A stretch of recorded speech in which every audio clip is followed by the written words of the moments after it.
Primero que todo quiero agradecer a los organizadores, a la Universidad Mariana, a María Adelaida, la señora decana, muchas gracias por sus palabras. Es un honor de todos modos venir a presentar, nunca había venido a Pasto, es la primera vez que vengo a Pasto y entre otras cosas por esa razón también tomé la decisión de escribir un texto que lo voy a leer a lo largo de la mañana, pues a lo largo de los minutos que se demoren. De pronto no es un texto tan largo porque tengo más interés en realidad en quizás compartir algunas de las ideas que puedan aparecer acá, escuchar qué es lo que las jóvenes generaciones de hoy en día tienen que decir sobre su presente y sobre su futuro.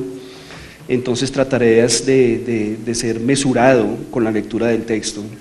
Sin embargo, es importante dar un contexto de algunas cosas porque la frase, el título de la presentación que se llama Dialécticas de la fractura y la continuidad, elementos para repensar el escenario transicional colombiano, es una frase que es un poco densa. Entonces, lo que quisiera, digamos, inicialmente contar de lo que voy a leer ahora, porque requiere de un contexto, tiene que ver con un cierto escepticismo, si se quiere, y no vine aquí a hacerle escepticismo al proceso de más ni mucho menos. De hecho al final tengo una frase muy concreta sobre ese asunto, pero sí un cierto escepticismo en lo que tiene que ver con estos procesos, digamos, que en algunos escenarios técnicos llaman de transiciones. Y el escepticismo tiene que ver con conversaciones que yo he tenido con colegas en otros lugares del mundo. Entonces, por ejemplo, el hecho de haber trabajado varios años en el sur de África alrededor de los procesos transicionales, alrededor de la Comisión de Verdad y otra serie de cosas, mi relación y mi amistad con intelectuales en el cono sur del continente y en otras, incluso comunidades y intelectuales indígenas en Canadá y en otros lados, siempre cuando por efectos de la vida uno termina encontrándose con ellos en diferentes lugares, cuando hablamos de los temas transicionales, es decir, de los temas que nos llevaron de una sociedad en guerra desigual, no a nosotros necesariamente, pero a otras partes también, siempre hay un escepticismo que corre luego de que pasan los años y dice, ¿y esto es todo lo que era? ¿Y esto de la transición y esto de acabar la guerra y acabar el conflicto, esto era todo? Me decían colegas intelectuales indígenas en Canadá o intelectuales negros en el sur de África.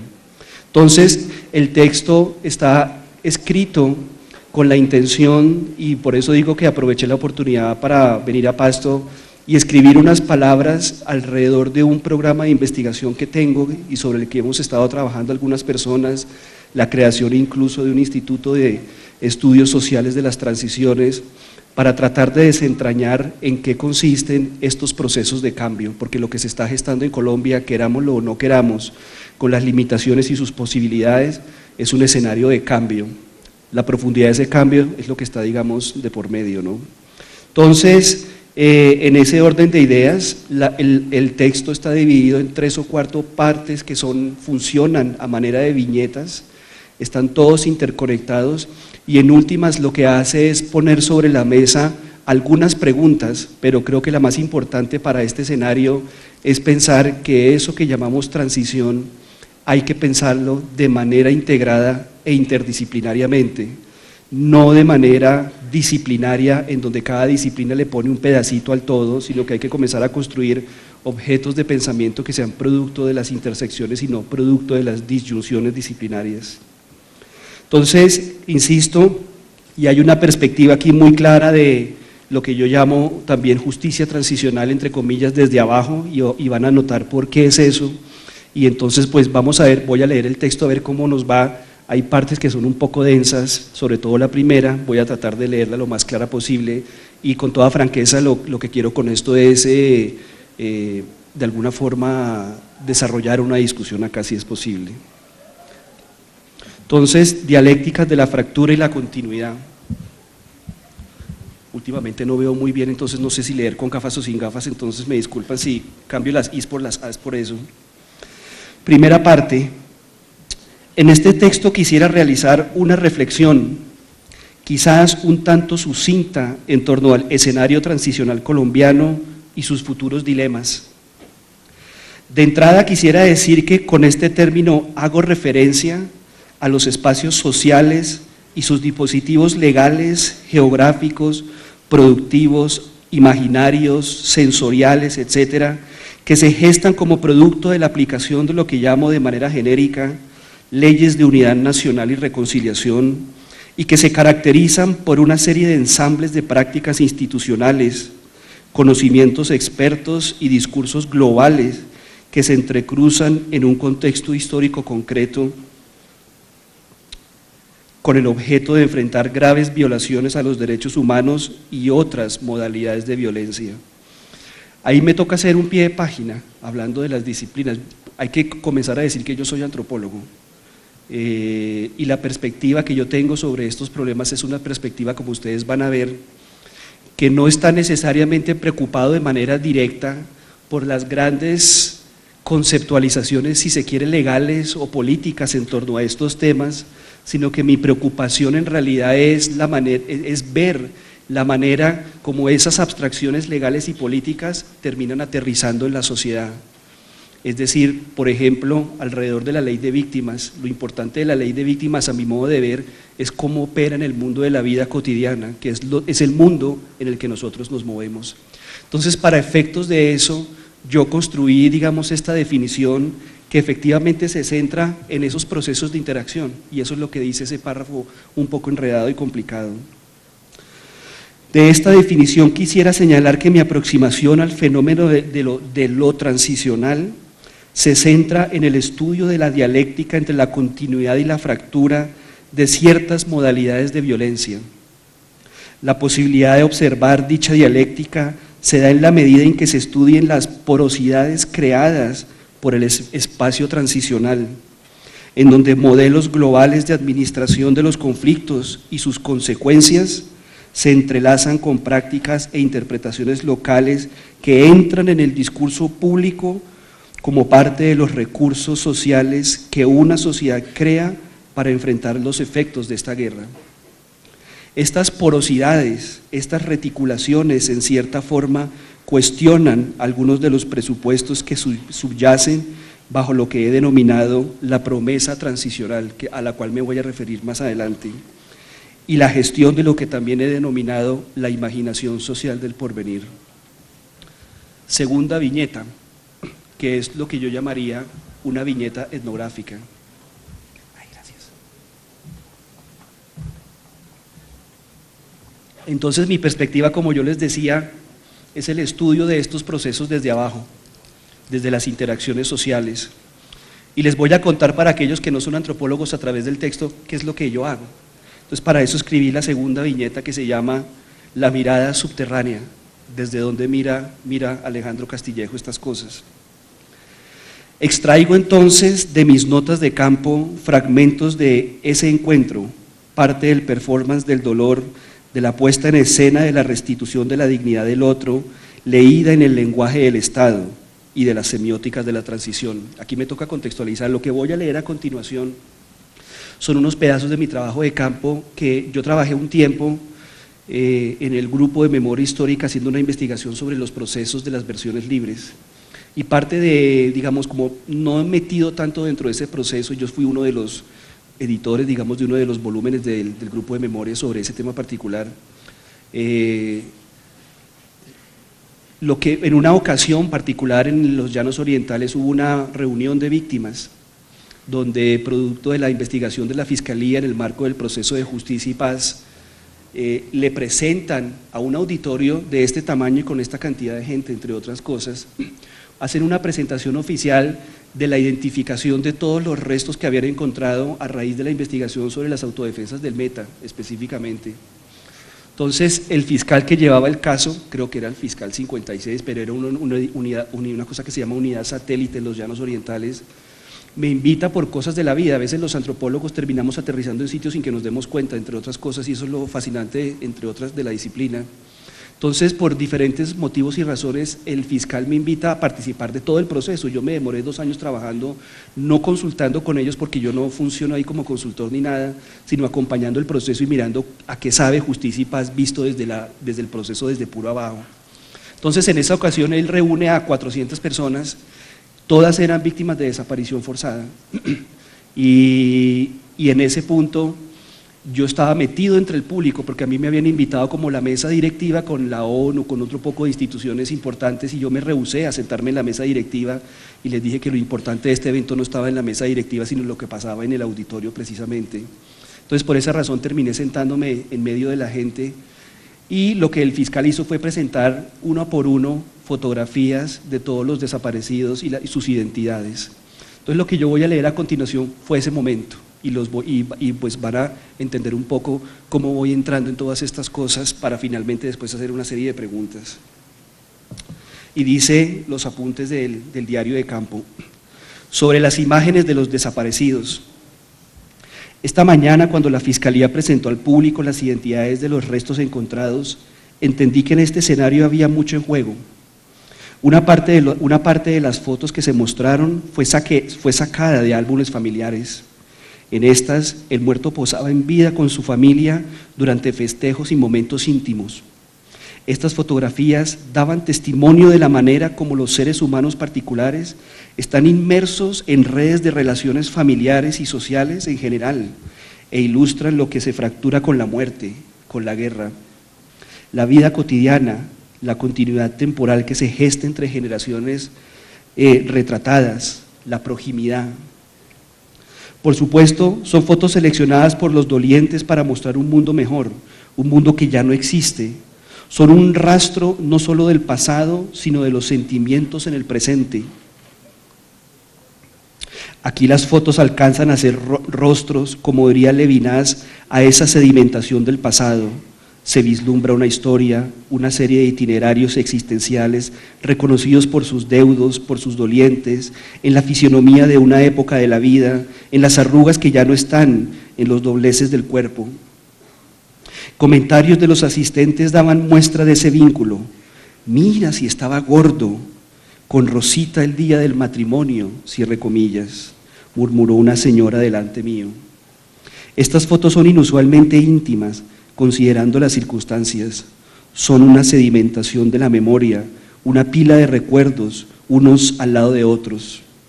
Sin embargo, en el auditorio se percibe subrepticiamente una especie de comunidad de reconocimiento en la medida en que varias personas responden empáticamente las interpelaciones a la imagen, a lo que representa, a la nostalgia.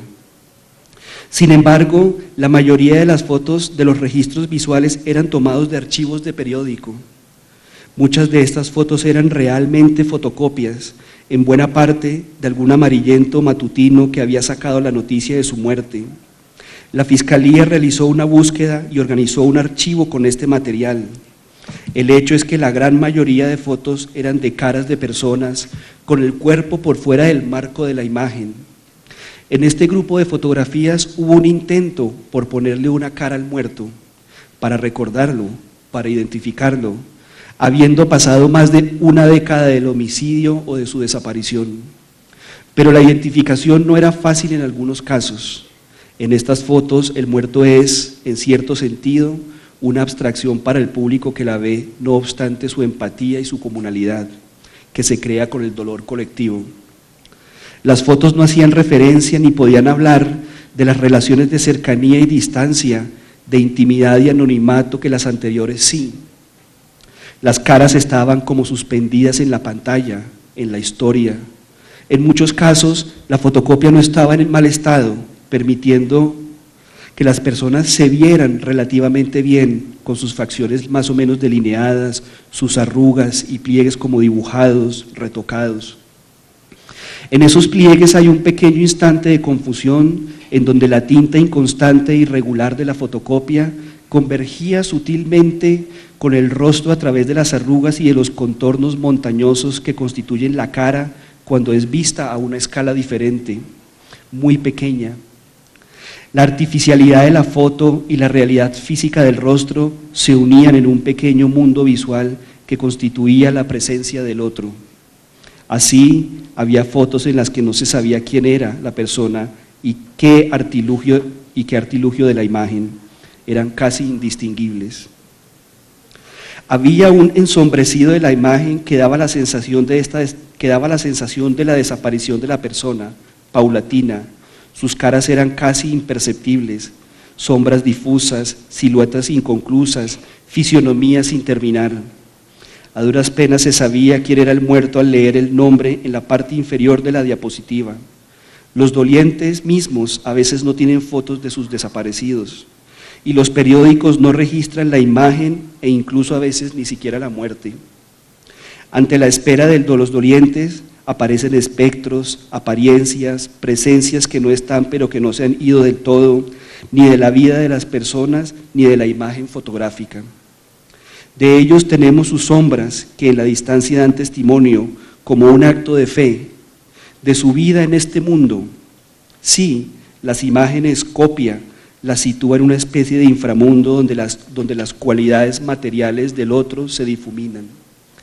De ellas hay pocos comentarios del público, pocas interpelaciones, todas reconexiones con la continuidad de origen. Esa fantasmalidad se lleva por dentro. Los deudos hacían silencio, un encuentro con lo inaudito años después de lo inaudito, una mirada al vacío de la muerte y de la desaparición, peligrosamente cercana a la frontera de lo irreconocible, se vislumbra con estos recuadros. Del muerto queda literalmente una sombra, una posibilidad de reconocimiento inconclusa. Un día más, un año más, y el papel del periódico se amarilla al punto del vacío. La tinta se deshace, las fotos se decoloran. Y en esta desaparición total radica el último momento de la aparición de la imagen. Después de esta frontera entre el rostro y su imagen, viene otra forma que la desaparición toma en ese rostro, que es la imposibilidad del reconocimiento o del recuerdo, el olvido del rostro del ser querido, de sus fisuras, de sus contornos humanos y el surgimiento de la culpabilidad de ese olvido. ¿Cómo estaría hoy si estuviera vivo?, me dijo una señora visiblemente ensombrecida una tarde. ¿Con quién estaría? ¿Estaría casado? ¿Tendría hijos? ¿Tendría canas? Ya no me acuerdo de su cara. El último grupo de fotos, impactante no tanto por su cantidad, sino por lo que representa, son recuadros vacíos en la pantalla, señalando paradójicamente la ausencia. El muerto no había dejado nada para exorcizarlo, no había dejado registro visual de su existencia, había desaparecido en más de un sentido. Aquí no hay rostro, pero tampoco cara. Debajo del recuadro, el nombre del muerto. Y cierro comillas, digamos, con esto. Me disculpo un poquito que ahí sí hay algunos temas ahí de redacción, es literalmente sacado de mi diario de campo y no, hasta ahora me doy cuenta que no he hecho algunas correcciones, entonces por eso suena un poco raro a veces. La sesión acaba finalmente con lágrimas y sollozos de ambivalencia. En el centro de este mundo de la vida, de esta cotidianidad, se constituye lo transicional como problema social y se negocian concepciones del futuro, del pasado, del dolor, de la paz y sobre todo se hace visible la relación entre las macropolíticas de la verdad y las micropolíticas del testimonio y la experiencia, entre los modelos globales y sus encarnaciones locales. A ese circuito le llamo yo el evangelio global del perdón y la reconciliación. En ese lugar, en ese momento que nos aguardan los retos monumentales del futuro y de la ilusión.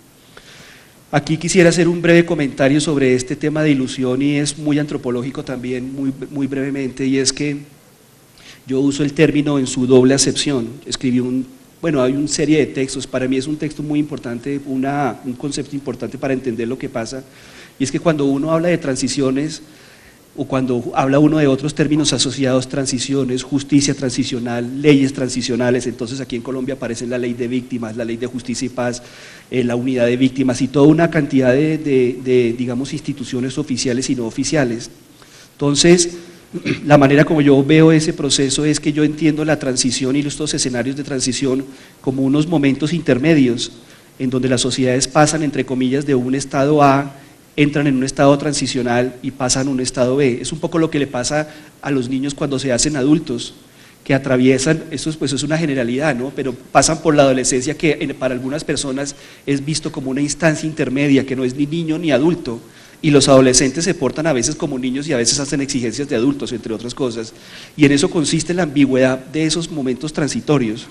En cierta medida lo que tenemos en Colombia es eso, esa ambigüedad. Entonces cuando yo uso la palabra ilusión, es una manera particular de decir que nosotros, habitando este momento intermedio, tenemos diálogos de paz. Es una transición que se ha demorado, entre comillas, se ha demorado 10 años o más tiempo se va a demorar, y seguramente después de que se firme la paz no, sino que se firmen los acuerdos en Cuba con seguridad, pasarán 20 años más por delante que le seguiremos llamando transición.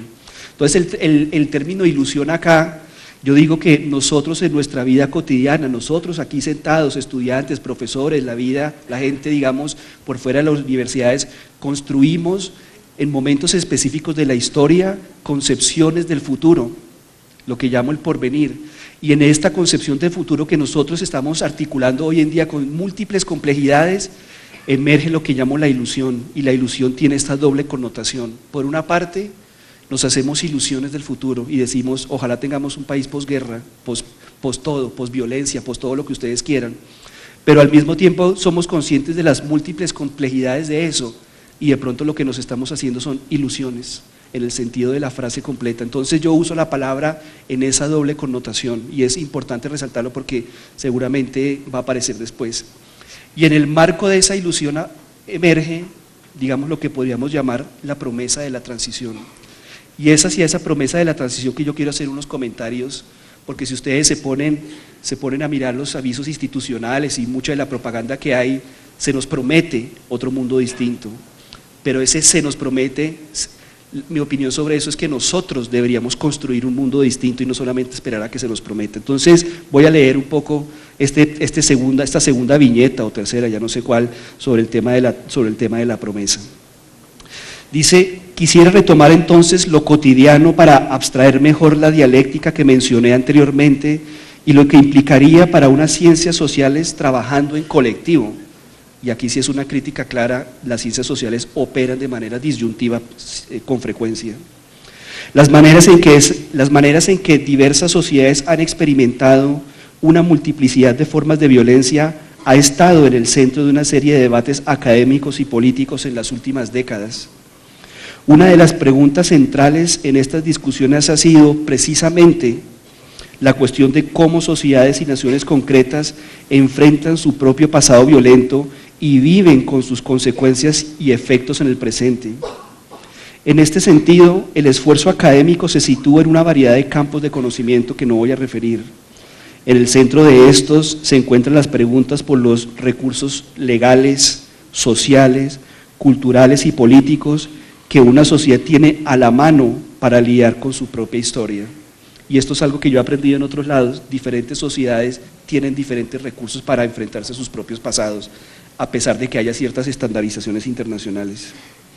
En este contexto más amplio, la idea de una justicia transicional y la red de mecanismos legales y extralegales responsables de ocuparse de graves violaciones a los derechos humanos está basada en al menos dos presupuestos básicos. Por un lado, está fundamentada, como decía, en la promesa y en el prospecto de una nueva nación imaginada. Y en segundo lugar, muy importante para nuestro debate, está también fundamentada en la posibilidad misma de asignar a la violencia, entre comillas, definida de un modo quizás muy técnico, un lugar, comillas, atrás, en la reclusión a veces aséptica del pasado. En otras palabras, en la medida en que las sociedades se mueven hacia adelante, la violencia va quedando confinada al pasado. Un movimiento que se presenta bajo el símbolo de una fractura, con un pasado violento que queda atrás para el nacimiento de una nueva sociedad. Esa ruptura, ese antes y ese después, que define en cierta medida el fundamento de diversas iniciativas enmarcadas como transicionales, es la esencia de lo que podríamos llamar la promesa transicional. Este presupuesto fundacional es traducido a la sociedad a través de una serie de dispositivos de fractura que delimitan el futuro como posibilidad, trazando una línea imaginaria. Por ejemplo, iniciativas de memoria que se encargan de la producción de ese pasado en forma de relatos, de su museificación, de su patrimonialización y osificación curatorial.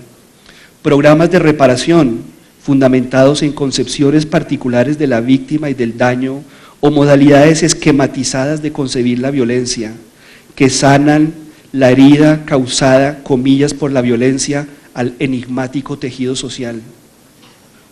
Por supuesto, hay daños que son ininteligibles epistemológicamente para esos programas. Concepciones de desarrollo en medio de economías transicionales que hablan de un futuro distinto, conllevando incluso a una definición de la idea de nación, cuando existe una, haciendo este listado de iniciativas que parten del pasado y el presente. Digo yo aquí, las concepciones de desarrollo y las apuestas que las sociedades le hacen al tema del desarrollo también son parte del discurso global de decir el pasado violento quedó atrás y el futuro por construir está adelante. Y asimismo yo también podría incluir incluso programas de reinserción de excombatientes, ¿sí?, que convierten al sujeto en parte de la maquinaria productiva en medio de una cotidianidad profundamente militarizada. Sin embargo, lo que me interesa resaltar aquí es que la idea de ruptura esconde más bien una dialéctica entre el cambio y la continuidad implícita en el paradigma transicional, aplicando particularmente a contextos históricos concretos donde desigualdades crónicas están en el centro. En el marco de esta dialéctica entre el antes y el después, se dan formas, reformas y programas en áreas específicas de la ciudad, las cuales hay que ver de manera orgánica, interconectada, en función de una teleología transicional. Aquí, para resumir un poco este párrafo, que es un poco denso en realidad, lo que esencialmente quiero decir es que si nosotros nos acercamos a la manera como estos momentos históricos operan desde los rostros y las caras y nuestras vidas específicas, vamos a descubrir que, digamos, con relación a ciertas formas de violencia, ese antes y ese después puede implicar que efectivamente se ha acabado una manera de guerrear, una manera de violencia específica. Por ejemplo, si se hace lo que pasó con las autodefensas, ellas, por lo menos en principio, se desmovilizan y por lo tanto, con relación a ese proceso, la violencia paramilitar, entre comillas, ha quedado en el pasado. Entonces, hay dimensiones de estos procesos que claramente uno puede decir quedaron atrás. Hay formas de violencia que uno puede decir quedaron atrás con todas las complejidades presentes incluso. Pero si nosotros aguzamos el oído, como diría Jean-Luc Nancy, el filósofo, o aguzamos la mirada, vamos a describir que hay violencias que continúan en el tiempo, desde mucho antes y después mucho después. Y creo que un programa de investigación o una reflexión sobre las ciencias sociales en Colombia alrededor de estos temas tiene que poner también su ojo y su oído sobre la relación entre esas continuidades y esas violencias que nosotros percibimos como quedando en el pasado definitivamente. Y creo que ahí el problema es más complejo. Sin embargo, quiero seguir extendiendo un poco este tema de la transición y la teleología específicamente para dar después un ejemplo. En la mayoría de los casos, la noción de transición o países en transición implica un movimiento teleológico desde un régimen autoritario hacia una democracia liberal indefectiblemente insertada en el capitalismo global contemporáneo. En realidad, sin embargo, el paradigma transicional ahora se aplica a experiencias históricas que no son necesariamente descritas como, comillas, post-autoritarias. Términos como postviolencia, postgenocidio, postdictadura, postconflicto, postguerra son algunos de los ejemplos de la diversidad de usos y aplicaciones. Sin embargo, en países donde desigualdades políticas y económicas de largo alcance han estructurado la vida cotidiana, es decir, el ámbito producto de interrelaciones cara a cara, esa promesa plantea una serie de preguntas importantes ya esbozadas. ¿Es posible pensar en transición como una dialéctica de la continuidad y la fractura en distintos registros antes que como la ruptura a veces radical con la que con frecuencia se presenta? ¿Tiene sentido una transición que en realidad es una extensión de la economía de mercado centrada en un modelo económico que ha sido a la postre central en la producción de las desigualdades crónicas que impulsaron la guerra y la confrontación en sí mismas? En estos contextos, el evangelio global del perdón y la reconciliación, y ese es un término que yo uso críticamente, y ciertamente sus tecnologías de transición son parte de un entramado discursivo a través del cual este movimiento teleológico se da. Teleológico, no teológico, no. Permítanme volver a uno de los temas mencionados anteriormente.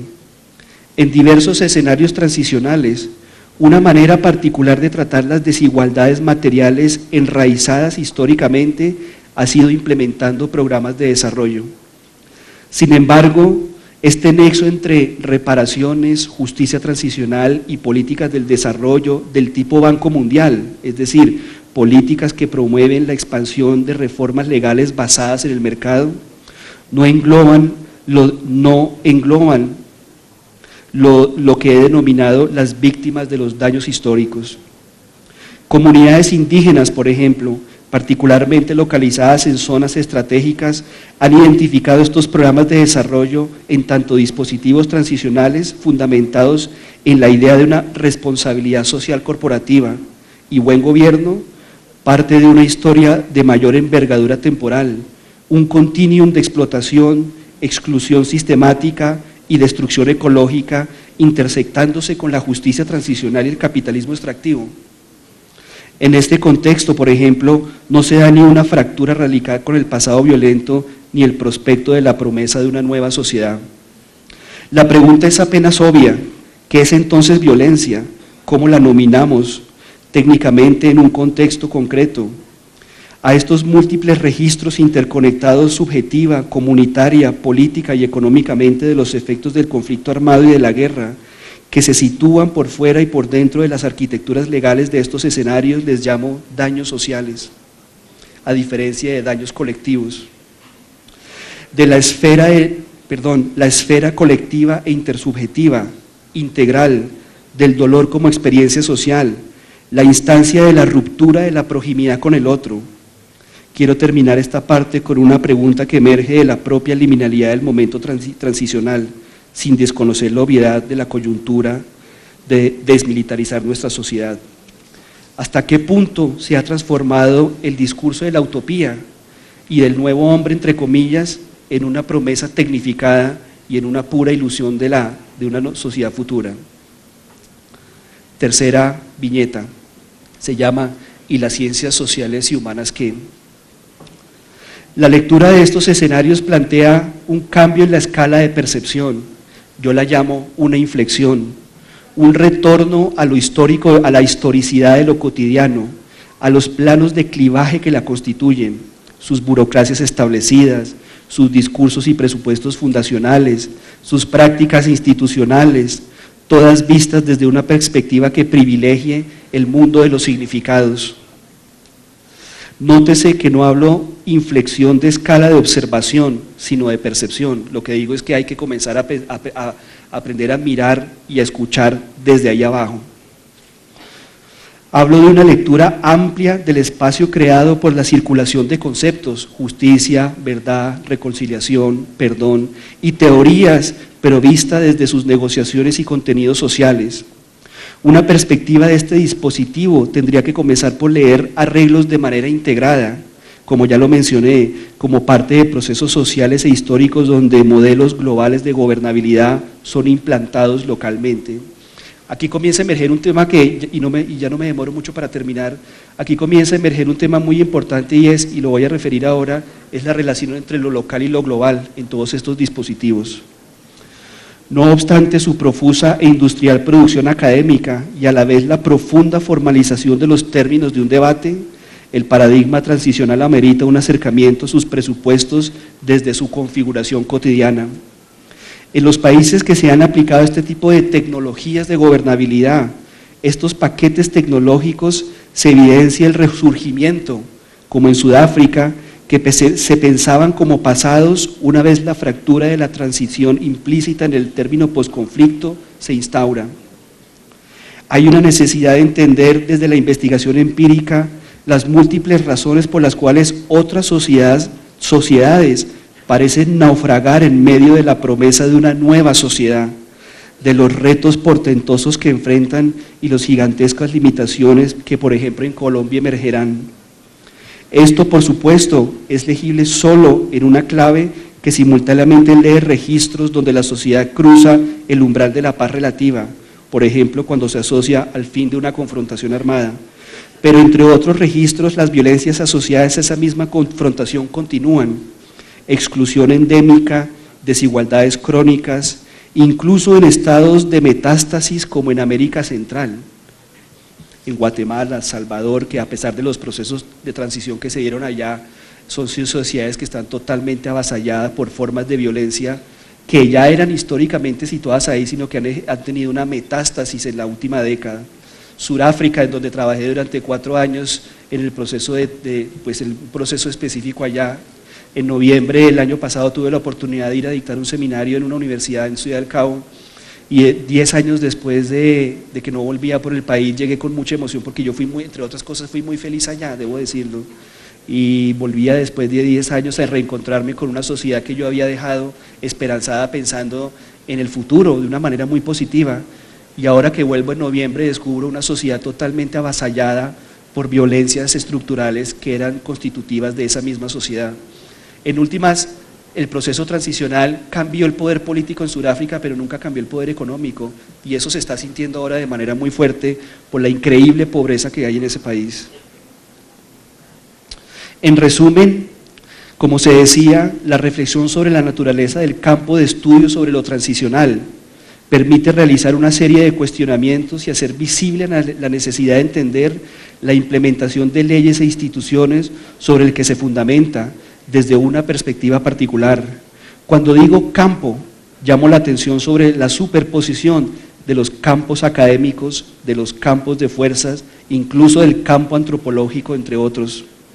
Su puesta en marcha constituye no solo un contexto de aplicación jurídica concreta, sino también y muy especialmente un escenario de confrontaciones en donde concepciones más abstractas del pasado y del futuro se entrelazan con nociones más inmediatas de la víctima, comillas, la reparación, entre comillas, el daño, entre comillas, para traer a colación algunos términos. Una lectura de este tipo se sitúa en el espacio creado por la intersección entre modelos transnacionales e interpretaciones locales o nacionales de estos conceptos, no obstante su estandarización internacional.